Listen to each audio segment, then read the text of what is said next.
네, 올해 들어 북한의 무력 도발의 횟수와 강도가 한층 거세지고 있죠.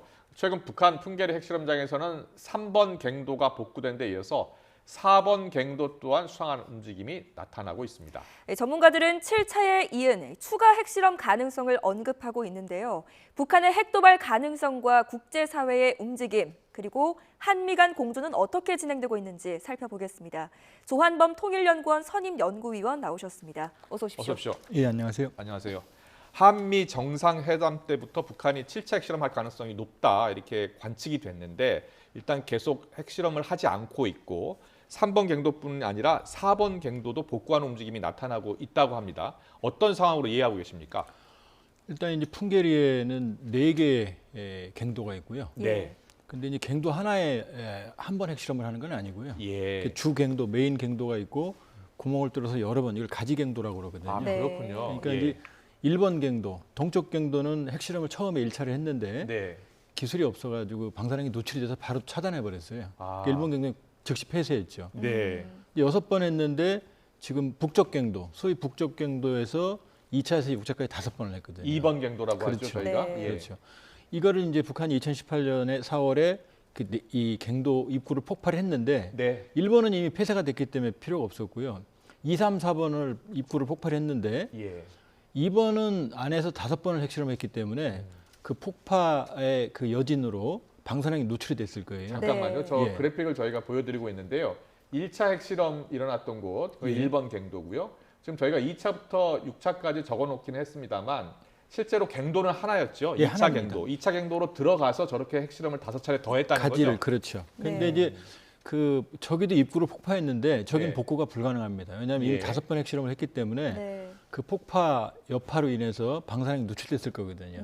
그럼 남은 게 이제 3번 남쪽 갱도, 4번 갱도 서쪽 갱도거든요. 예. 네. 이 2개를 복구를 지금 해서 풍계리 핵실험장의 정상화를 지금 추구하는 것 같아요. 그렇군요. 예. 그러면은 보통 3번 갱도에서 추가 핵실험이 있을 것이다라고 예측을 했는데 4번 갱도도 복구하면서 7차 핵실험, 8차 핵실험을 같이 하는 것 아니냐 이런 전망도 나오는데 어떻게 보세요? 지금 북한이 6번 핵실험을 했거든요. 예. 그러면 물론 이제 핵 무기를 계속 고도화시키고 발전을 시키려면은 핵실험이 계속 필요합니다. 미국 같은 경우는 뭐 거의 2,000번을 넘게, 그러니까 저런 핵실험은 아니지만 예. 시뮬레이션 포함해서. 그러나 북한의 입장에서 지금 핵실험은 급하지 않습니다. 네. 6차 핵실험까지 했다 그러면은 핵 폭발력, 네. 폭발력 증대, 우리가 알고 있는 원자폭탄, 분열탄, 네. 그다음에 이제 우리가 수소폭탄을 알고 있는 융합탄까지 모두 실험을 한 거로 지금 그다음 핵탄두까지도 터트려 본 걸로 지금 추정이 되거든요. 아, 예. 그러니까 지금 기술적으로는 북한이 핵실험 그렇게 급하지 않아요. 아, 그러니까 지금부터 핵실험을 한다고 그러면 이제 정치적 목적이 훨씬 큰 거고요. 그렇군요. 네. 그렇게 예. 보면 3번 갱도만 하더라도 안에 갱도가 2개로 나눠져 있거든요. 네. 그러니까 단순히 계산해서도 3번 갱도에서 2번 핵실험을 할 수 있습니다. 최소한. 아, 예. 그리고 이제 4번은 더 심도가 깊은 것으로 알려져 있기 때문에 앞으로 여러 차례 핵실험이 가능한 상태고요. 네. 그러니까 당장 7차 핵실험만의 목표라고 그러면 지금도 할 수 있지만 예. 제가 보기에는 향후 풍계리 핵실험장 전체를 복구함으로써 여러 차례 핵실험을 예고를 하고 있고요. 네. 이 경우에는 핵능력 고도화, 그다음에 미국에 대한 압박, 이 2가지 목표를 동시에 지금 추구하고 있다 이렇게 봐야겠죠. 알겠습니다. 자, 북한이 지금 3번 갱도도 지금 이제 장비 작업을 마쳤고 4번 갱도까지 복구를 하려고 하는 그 정황이 포착이 됐는데 여기에 대해서 지금 백악관 국가안보보좌관 얘기가 있습니다. 그 녹취 한번 들어보시죠. We have expressed our concern that North Korea is preparing to conduct another nuclear test. We have said that publicly. We have communicated that to China, and the proof will be in the pudding. Let's see how things play out. 자, 근데 이 4번 갱도 복구가 핵실험을 위한 게 아니라 어떤 위장 행동일 수 있다라는 분석도 나오거든요. 여기에 대해서는 어떻게 보십니까? 저는 위장은 아니라고 보고요. 네.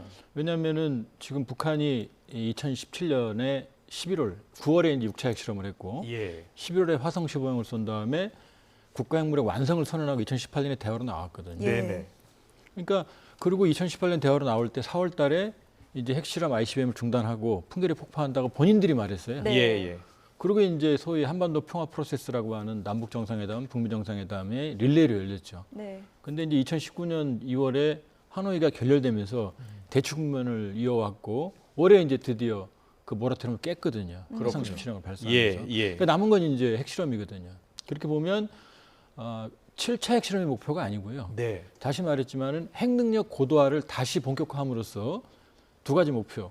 핵무기의 보유량을 늘리는 것, 기술을. 그리고 네. 하나는 이제 미국을 압박해서 자신들에게 유리한 협상을 가져간다는 거기 때문에 지금 단순히 7차 핵실험의 목표가 아닌 거로 봐야 되는 거죠. 그렇군요. 알겠습니다. 저희가 핵실험 일지를 준비했는데요. 네. 핵실험 일지를 보면서 좀 더 자세한 설명을 부탁드리겠습니다. 지금까지 6차 핵실험까지 있었고요. 규모가 갈수록 커졌습니다. 6차 핵실험, 2017년 9월 3일에 있었던 6차 핵실험 같은 경우에는 진도가 5.7이고 TNT로 보면 50킬로톤 규모라고 하거든요. 그렇다면 7차 핵실험을 만약에 강행한다면 위력은 어느 정도로 예상하고 계십니까? 그러니까 킬로톤이 1킬로톤이 TNT 1000톤입니다. 네. 그러니까 히로시마하고 나가사키에 떨어진 게 TNT 20킬로톤. 예. 그러니까 2만 톤 정도 폭발력으로 보거든요. 아, 요게 이제 원자폭탄의 한계예요. 예. 근데 이제 이거 여기에 분열 이제 융합탄. 그러니까 수소, 이중수와 삼중수로 융합하는 열핵 무기로 가게 되면은 예. 메가톤 단위가 됩니다. 그렇군요. TNT가 100만 톤. 그런데 실제로 그게 너무 폭발력이 크기 때문에 미국이나 러시아도 주로 10만 톤 정도. 그러니까 100메가톤에서 100 그러니까 0.1 메가톤에서 0.1 메가톤. 그러니까 100킬로톤에서 200킬로톤 정도 쓰거든요. 네. 근데 지금 6차 핵실험 때 50킬로톤이라고 지금 추정을 한 건 너무 보수적이에요. 그러니까 최대 보면 250킬로톤까지 지금 추정을 하거든요. 네. 그래서 대략적으로 예. 100킬로톤 정도는 되는 걸로 추정을 해요. 그렇군요. 왜냐하면 예. 이제 인공 지진파는 이건 확실하게 어디든 똑같지만 폭발력은 잘 모르거든요. 네. 그렇게 보면 100킬로톤이라고 그런다고 그러면은 이미 수소폭탄 능력은 입증이 된 거고요. 그런데 저때 6차 핵실험 때 갱도가 무너졌어요. 폭발력이 너무 커서. 아, 그러니까 1차 폭발이 있었고 의문의 2차 그 여진이 또 생겼거든요. 네. 그걸 우리는 그 안에 갱도가 무너진 걸로 지금 그래서 추정을 이번 하거든요. 갱도를 더 이상 쓸 수 없다는 거군요. 그렇죠. 이번 갱도 예. 다 쓸 수가 없고요. 음. 그렇게 본다고 그러면은 풍계리가 저희가 그렇게 안전한 지대가 아니에요. 만탑산이라는 예, 물론 거. 이제 안반 지역이긴 하지만은 따라서 100킬로톤에도 갱도가 무너졌다 그러면은 지금 그 이상 하기는 쉽지가 않을 거다. 그러니까 이번에 하게 되면은 예. 폭발력보다는 핵능력 고도화, 기술적 고도화. 그러니까 네. 소형 핵탄두라든지 아, 아니면 동일한 폭발력이라 하더라도 예. 기술적으로 더 고도화된 방식을 취할 거기 때문에 네네. 이번에 주목할 건 그 폭발력 자체는 아닐 것 같아요. 그렇군요. 네. 아. 방금 말씀을 하셨지만 핵능력 고도화가 더 이제 눈여겨봐야 할 점이다라고 말씀을 하셨는데 그럼 북한이 지금 어느 정도 수준으로 핵 기술을 보유하고 있을까요? 지금 이제 좀 또 우울한 말씀을 드려야 되는데요. 네. 네. 지금 우리가 그동안 이제 북핵 문제는 북미 관계로 보는 착시 현상이 있었거든요. 예.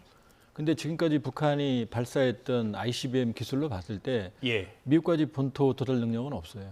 이건 아까 나왔던 셜리번 보좌관도 본인이 확인했고요. 예. 그러니까 가장 중요한 대기권에서 비행을 한 다음에 재진입해서 목표물을 타격하는 시험은 한 번도 안 해봤어요. 아, 올라갔다 떨어진 겁니다. 예. 그렇군요. 그러니까 예. 야구 선수가 멀리 던질 줄은 아는데 정확하게 이 포수 밑에 들어가긴 지금 시험을 안 해봤거든요. 아, 근데 거꾸로 단거리 경우 1000km 이내 전술핵의 경우에는 거의 완성 단계 같아요. 네. 그러면은 1000km 이내면 이건 우리거든요. 예. 그러니까 우리가 착시가 있었던 거죠.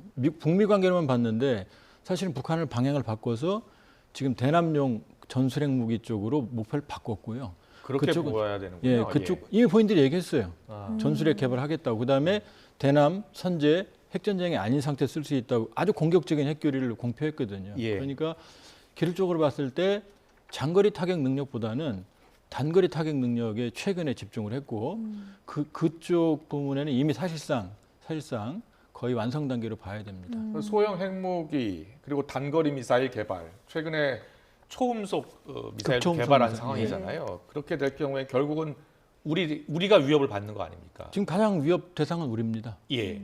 그럼 우리가 거기에 대한 대비책이 있습니까? 지금 이제 이번 한미 정부 이런 게 이렇게 됩니다. 우리 자체가 할 수 있는 건 이제 한국형 삼축 체계. 예. 그럼 이제 킬체인 먼저 보고 때리는 거. 그다음에 이제 대량 응징 보복 능력 예. KMPR 한 대 맞았을 때 더 때리는 거. 그다음에 세 번째가 이제 MD 미사일 방어망입니다. 예. 이건 우리 자체 능력인 거고요. 네네. 근데 이제 핵무기에는 핵으로밖에 대응이 안 되거든요. 왜냐하면 저쪽이 더 센 게 있는데 우리가 아무리 약한 걸로 그래서 반응해도 우리가 안 할 수 되니까. 있는 게 해구산 이야기가 나오고 그렇죠. 과거에 있었다가 없어진 전술핵 무기가 나오는 거군요. 그러니까 이제 한국형 삼축체계는 우리가 하는 거고요. 예. 네. 이제 지금부터 나오는 게 확장 억제. 여기가 확장 억제에도 또 세 가지가 있어요. 미국의 핵무기, 그다음에 재래식 타격 능력, 여기 MD. 여기도 또 그러니까 미국발 삼축체계가 또 있는 거죠. 네. 그래서 이 확장 억제에 대한 약속을 신뢰성을 제고하기 위해서 한미 정상회담은 이제 확고하게 약속을 했는데 그래도 어딘가 2% 부족하죠. 왜냐하면 동맹에게 완벽하게 의지할 수는 없지 않습니까? 네. 그러니까 이게 우리의 딜레마입니다. 그렇군요. 그러면 조만간 이제 한미 연합 훈련이 시작될 텐데 여기도 북핵 대응 훈련이 반드시 포함이 이게 되겠네요. 당연히 되죠. 예. 그러니까 지금부터 하는 훈련의 핵심은 사실은 이제 북핵 대응 훈련이 주 목적이고요. 그러니까 전략 무기 전진 배치, 그다음에 북핵 상황에 대한 한미 연합 훈련, 그다음에 경우에 따라서 이제 한미일 합동 연합 미사일 방어 훈련 이런 것들이 모두 포함이 되는 그런데 거죠. 그 전술핵 무기 같은 경우에는 비대칭 전력이기 때문에 우리가 아무리 훈련을 한다고 해서 대응할 수 있고 막아낼 수 있는 것은 아니지 않습니까? 어렵지 않습니까? 그러니까 결과적으로는 예를 들면은 재래식 무기면은 우크라이나에서 보지만 10발 날라오면 한두 발 맞아도 괜찮아요. 네. 네. 8발 막으면. 근데 핵무기는 한 발만 맞으면 끝나거든요. 그러니까 핵무기에 있어서 미사일 방어망이나 응징 보복 능력은 사실은 근본적인 해법이 안 됩니다. 결국 관건은 미국의 확장 억제, 특히 미국이 이 유사시에 그 핵무기를 한국을 해서 얼마나 신뢰성 있게 쓸 수 있느냐는 그 약속을 제도화하는 것, 그게 지금 과제라고 볼 그 수 있죠. 해구산 이야기하면서 나온 얘기가 과거에 주한미군이 전술핵 무기를 가지고 있다가 철수했잖아요. 예. 그래서 일각에서는 전술핵 무기를 다시 도입해야 되는 거 아니냐는 이야기가 정치권에서 나오기 시작했거든요. 지금 이제 우리가 딜레마가요. 네. 한반도 비핵화 공동선언이라는 게 있거든요. 그렇죠. 네. 남북인데 북한은 이미 깼죠. 근데 우리는 그걸 지금 잡고 있거든요. 여기에 보면 이제 이 전술핵 무기 배치라든지 농축이나 이런 게 다 들어 있거든요. 아. 우리가 그 기준을 지키고 있거든요. 예. 근데 이제 유럽 같은 경우에는 나토 같은 경우는 핵 공유 협정이라고 그래서 지금 말씀하신 전술핵 탄두가 나토 회원국에 들어와 있어요. 들어와 있고 유사시에 이걸 이제 나토와 미국이 같이 운용을 하는 개념이거든요. 그런데 한반도에는 전술핵 들어와 있지 않고 핵 공유 협정도 없는 거죠. 네. 그러니까 지금 얘기하고 있는 EDSG 확장 억제 전략 협의체라는 것도 핵 공유 협정이 아니에요. 아. 그냥 핵 문제에 대해서 논의하는 차원을 고위급으로 올린 것뿐이거든요. 예. 네. 그러니까 지금 완전한 안보적 대응을 하려고 그러면은 미국의 확장 억제에 대한 신뢰성을 보다 더 확고하게 이 확립을 하는 게 중요한 거고요. 네. 그러니까 전술핵을 한반도에 들이는 것 자체가 또 비용이 많이 들고 여러 가지 고비용 구조가 형성이 되기 때문에 결과적으로는 이제 그 핵 공유 협정은 아니더라도 네. 이 거기에 준하는 이 제도적인 이 제도화의 수준을 상당히 높이는 게 우리의 과제라고 볼 수 있습니다. 네. 알겠습니다. 자, 북한의 국방력 강화 5개년 계획 그래픽이 준비가 되어 있는데 그걸 보면서 잠시 얘기를 나눠볼까요? 우리나라가 과거에 이제 경제개발 5개년 계획이 있었던 것처럼 예. 북한은 국방력 강화 5개년 계획을 발표했고 지금 추진 중인데요. 자, 어떤 것들이 있는지 좀 설명을 해주세요. 지금 이제 맨 위에 첫 번째, 두 번째 노란 글씨로 돼 있는 게요. 그게 예. 지금 문제입니다. 네. 그러니까 핵무기 소형화 전술 무기 이게 이제 사실은 단거리 무기 이 한반도를 향해 쓰는 거고요. 초대형 핵탄두하고 사거리 15,000km는 미국입니다. 미국을 미국 타깃으로. 용입니다. 예. 네. 근데 저쪽 초대형 핵탄두하고 미국을 향한 쪽은 기술적으로 좀 문제가 있는 것 같고요. 핵무기 소형화 전술 무기와는 상당 부분 지금 완성당에 있는 것 같습니다. 그리고 극초음속 활공 비행 전투부 개발도 여러 번 해봤지만 아직 기술적으로 좀 문제가 있고요. 그다음에 고체 연료도 지금 아직 상당히 제약이 있는 것 같습니다. 그리고 핵잠수함은 뭐 지금 개발한다고 해도 10년, 20년이 걸리기 때문에 네. 그다음에 군사 정찰 위성도 쉬운 과제는 아닌 거고요. 예. 또 500km 무인 정찰기도 저건 우리도 없거든요. 그렇기 때문에 지금 제일 그 우려할 건 지금 첫 번째입니다. 핵무기 소형화 전술 무기야. 네. 그렇군요. 예. 결국 이제 대화가 필요할 텐데 북미 간의 대화 국면으로 전환될 가능성은 어느 정도? 가능성이 있죠. 예. 왜냐하면은 2017년에도 정말 험악했죠. 네. 뭐 한반도 전쟁이 트럼프 김정은 사이에 뭐 핵단추, 뭐 회한과 분노, 그렇습니다. 그리고 바로 전환됐거든요. 네. 예. 그러니까 지금 북한도 여러 어려운 상황에서 무한정 자원을 핵무기 개발에 투입할 수는 없어요. 네. 저게 비용이 많이 들죠. 어마어마하게 들죠. 그렇게 본다 그러면은 지금 북한의 목표는 한쪽으로는 핵무기를 고도화시키지만 한쪽으로는 협상이거든요. 예. 그러니까 지금 핵실험이 언제든 가능하지만 벌써 몇 개월째 안 하는 이유도 사실 미국하고 물밑에서 줄다리기를 하고 있는 거거든요. 미국은 조건 없는 대화를 하자. 북한은 조건 있는 대화를 하자. 조건을 내놔라 이거거든요. 예. 그러니까 네. 지금 핵실험을 한다고 그러면 기술적 필요성보다는 이 북미 간에 이 줄다리기가 깨졌을 때는 그때는 단행을 하겠죠. 네. 그러면 이제 김정은 입장에서도 핵실험을 해서 미국을 견인해낼 수도 있지만 아예 또 판이 깨질 수도 있거든요. 그러니까 김정은 위원장도 딜레마가 있는 거죠. 네. 그래서 지금 이렇게 신중하게 예, 결단을 시간을 보고 있는 거죠. 거군요. 과거에 트럼프 정부 때는 북한이 2017년에 핵실험하고 나서 2018년에 북미 대화가 시작됐고요. 그리고 싱가포르 북미 정상회담이 열리지 않았습니까? 그렇죠. 그런데 예. 그때 트럼프 정부 때고 지금 바이든 정부잖아요. 조금 다른 접근을 할 것으로 다들 예상하는데 어떻게 접근할 것 같습니까? 사실은 엄밀히 보면 지금 여건이 더 좋아요. 왜냐하면 트럼프 대통령은 탑다운 방식으로 일괄 타결로 한꺼번에 문제를 풀어가려고 그랬거든요. 네. 근데 북핵 문제는 너무나 복잡하고 일단 장기적이에요. 10년, 20년이 걸리거든요. 그게 한두 번 회담으로 안 끝나거든요. 아. 그러니까 결렬이 된 거거든요. 예. 그래서 뭐 디테일의 악만 이런 얘기가 나왔던 거거든요. 근데 바이든 정부는 바텀업, 실무진에서 협상해서 스몰 딜, 작은 형태의 합의라도 가능하다 그러면 김정은을 만나겠다는 입장이거든요. 네. 그 사실은 트럼프 정부 때보다 합의 가능성 훨씬 높아졌죠. 그렇군요. 알겠습니다. 그런데 대화를 하려면 이제 긴장이 좀 완화돼야 되고요.